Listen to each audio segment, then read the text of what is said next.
Did joining the military fundamentally change aspects of your personality going through what you went through? I think I just, like anyone else, got older and got more mature. And I certainly didn't join the military and all of a sudden I was a totally different person. It took time, but you undergo experiences and you learn more about human nature. You learn more about yourself. And I would say I grew and matured. And I think possibly that the military and certainly war will accelerate some of that maturation a bit because you're seeing things, I was talking to my mom maybe 6 months ago or something like that. And she was telling me that it's been a tough year because she's had four of her friends die.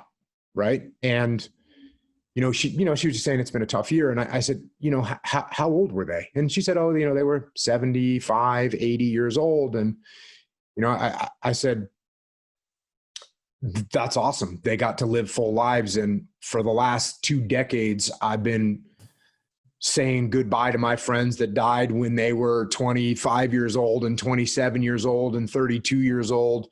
So I think war, you're going to see a concentration of life experiences in a compressed time zone.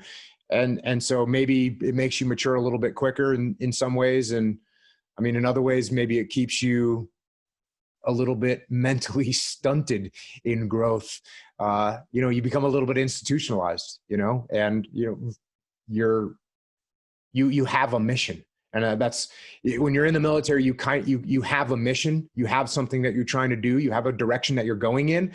And so a lot of guys, when they get out of the military, they don't have a mission anymore. And that can be hard because they've had the institutionalized mission in life. And that makes everything so nice and easy when you wake up in the morning and you know what you're here for.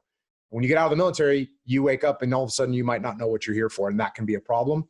But other than that, I don't think it changed me rapidly. It maybe compressed the maturity level that I had into a shorter time period.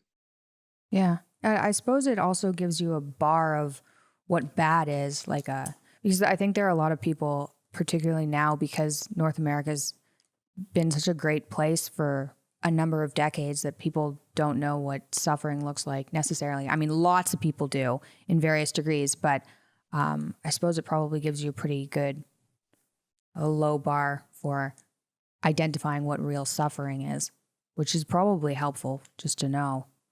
Well, it definitely gives you an understanding of human beings' propensity for evil and to commit total horror and atrocities. Absolutely.